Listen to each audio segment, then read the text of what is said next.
سورۃ البقرہ آیت نمبر 49۔ وَإِذْ نَجَّيْنَاكُمْ، اور جب ہم نے تمہیں نجات دی، من آل فرعون سے، یسومونکم سوء العذاب، وہ تمہیں برا عذاب پہنچاتے تھے، یذبحون ابناکم، وہ ذبح کر دیتے تھے تمہارے بیٹوں کو، وَیَسْتَحْیُونَ نِسَاءَکم، تمہاری عورتوں کو یعنی بیٹیوں کو زندہ رہتے دیتے تھے، وَفِي ذَلِکُمْ بَلَاءٌ مِّن رَبِّکُمْ عظیم، اور اس میں تمہارے رب کی طرف سے بہت بڑی آزمائش تھی۔ پچھلی آیات مبارکہ میں ہم نے بنی اسرائیل سے متعلق تعارف پڑھا تھا، اور آج اللہ تعالیٰ ساتھ ہی آل فرعون سے نجات کا ذکر کر رہے ہیں کہ اے بنی اسرائیل یاد کرو، ہم نے تمہیں بنی اسرائیل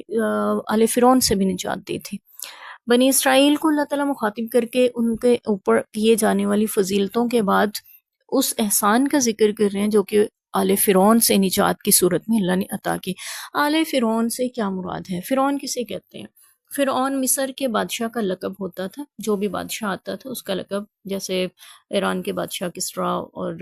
فارس کے بادشاہ روم کے بادشاہ جو ہوتے تھے کسرا اور کیسر ہوتے تھے، تو ایسے یہ جو بھی مصر کا بادشاہ ہوتا تھا وہ فرعون کہلاتا تھا۔ تو فرعون جو ہے وہ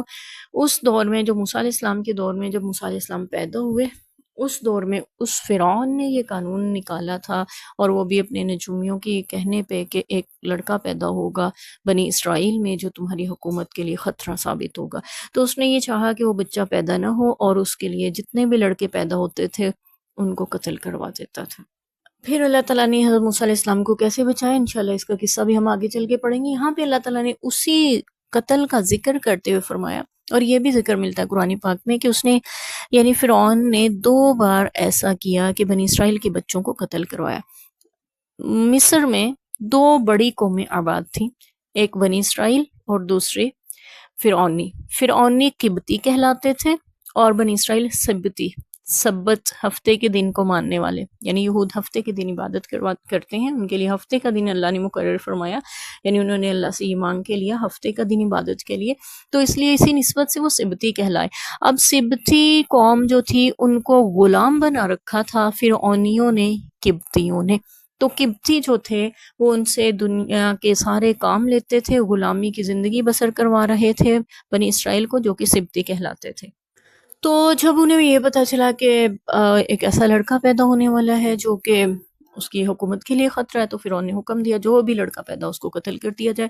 تو بعض روایات کے مطابق 60,000 70,000 یعنی مختلف 18,000 اتنے بچوں کو قتل کروایا بنی اسرائیل کے لڑکوں کو، اور لڑکی یا بیٹی پیدا ہوتی اس کو زندہ رہنے دیتا تھا۔ تو یہاں تک کہ اس کی قوم کے لوگوں نے کہا کہ یہ تو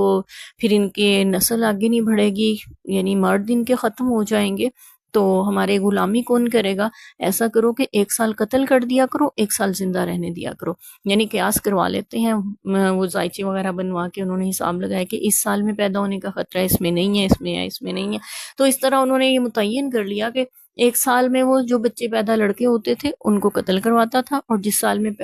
اگلے سال میں زندہ رہنے دیتا تھا جو بھی لڑکے پیدا ہوتے تھے۔ لیکن ایک بڑا تکلیف دہ مرحلہ تھا، ایک ماں جو اتنا عرصہ، اس دور میں الٹرا ساؤنڈ نہیں ہوتے تھے کہ پہلے ابارشن کروا دیا جاتا پیدا ہونے سے، تو یہ بھی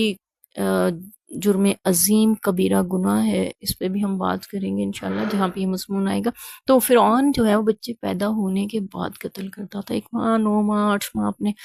انتظار میں گزارتی ہے، لمحہ لمحہ اذیت سہتی ہے، جب گود میں آتے ہی اس کے بیٹے کو ذبح کر دیا جاتا ہوگا تو کس اذیت سے گزرتی ہوگی وہ، اور پتہ نہیں وہ کس خوف اور ڈر کے ساتھ وہ وقت پورا کرتی ہوگی کہ کیا کب ولادت ہوگی، اور پتہ نہیں بیٹی ہوگی کہ بیٹا ہوگا، اور پتہ نہیں اس کا انجام کیا ہوگا، وہ بچا نہیں سکے گی۔ ماں اپنی زندگی پہ کھیل جاتی ہے اپنی اولاد کو بچانے کے لیے، لیکن وہ مائیں بے بس تھی، مجبور تھیں، اور فرعون ظالم جابر اور اس کی آل جو تھی وہ سب اس پہ حاکم اور حکمران بنے ہوئے تھے، اور پھر ان کے بیٹوں کو ذبح کر دیا جاتا تھا۔ تو ایسا ہی ہوا جس سال میں وہ زندہ رہنے دیتا تھا اس سال میں اللہ تعالیٰ نے موسیٰ علیہ السلام کے بھائی حضرت ہارون علیہ السلام کو پیدا فرمایا، اور جس سال میں قتل کرتا تھا اللہ نے فرعون کو اور دنیا کو اپنی قدرت دکھانے کے لیے حضرت موسیٰ علیہ السلام کو اسی سال میں پیدا فرمایا جس میں وہ قتل کرتا تھا۔ تو جب حضرت موسیٰ علیہ السلام پیدا ہوئے تو پھر وہ کیسے بچے، یہ ایک لمبا مضمون ہم الگ سے ذکر کریں گے انشاءاللہ اس کا جہاں پہ ذکر آئے گا۔ تو اللہ تعالیٰ نے پھر اس سے بھی نجات دی، فرعون کو ڈبو دیا حضرت موسیٰ علیہ السلام جب تبلیغ کی دعوت کی۔ تو یہاں پہ ہماری جو پہلی بات ہے وہ ہے آل فرعون سے تمہیں نجات دی۔ آل کسے کہتے ہیں؟ اس کے مختلف مفہوم بیان کیے جاتے ہیں. آل اولاد کو کہتے ہیں، سب سے پہلا ترجمہ تو اس کا یہ کیا جاتا ہے. لیکن فرعون کے بارے میں آتا ہے کہ اس کی نرینہ اولاد نہیں تھی، لڑکا نہیں تھا اس کے ہاں کوئی بھی. دوسرا اس کا معنی اولاد رشتہ دار بھی کیے جاتے ہیں، آس پاس کے جو خاندانی لوگ ہیں یعنی ان کے خاندان کے لوگ آل کہلاتے ہیں. اور تیسرا اس کا مفہوم یہ بیان کیا جاتا ہے جو اس کے پیروکار ہوں، اس کے ماننے والے ہوں، وہ سب آل میں شامل ہوتے ہیں. تو ہمارے ہاں آل رسول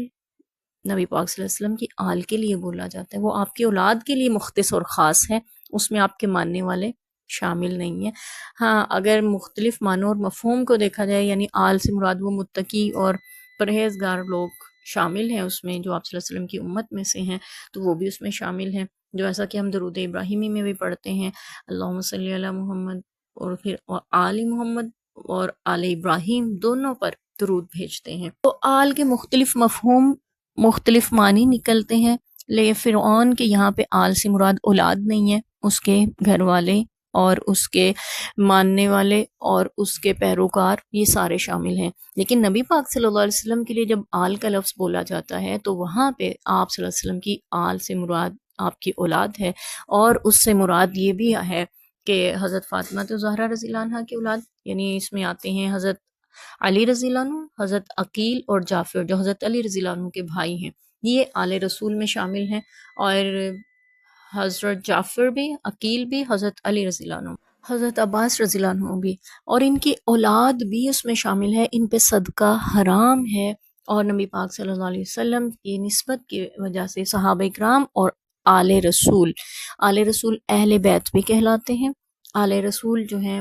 اس میں ازواج مطہرات بھی شامل ہیں، اور آپ صلی اللہ علیہ وسلم کی بنات اطہار بھی شامل ہیں، اور حضرت جعفر طیار حضرت جعفر، عقیل اور حضرت علی رضی اللہ عنہ اور عباس رضی اللہ عنہ، ان کی اولاد بھی اس میں شامل ہے. تو یہ آپ کے خاندان کے لوگ بھی اس میں شامل ہیں، آپ کے گھر والے بھی شامل ہیں، آپ کی اولاد بھی اس میں شامل ہے. تو آل سے مراد نبی پاک صلی اللہ علیہ وسلم پہ تینوں مفہوم لیے جاتے ہیں، اور یہ بھی لیا جاتا ہے کہ آپ کی امت کے متقی لوگ بھی آپ کی آل میں شامل ہیں. لیکن مختص کر دیا گیا یہ لفظ آپ کی آل اور اہل بیت کے لیے کہ یہ جن پہ صدقہ حرام ہے، یہ وہی خاندان ہیں جن کا پہلے ہم ذکر کر چکے، اور باقی لوگوں میں ان کی اہمیت اور فضیلت ممتاز ہے، یہ الگ حیثیت رکھتے ہیں. صحابہ کرام کی فضیلتیں اپنی جگہ ہیں، اہل بیت کا مقام الگ ہے. واللہ اعلم.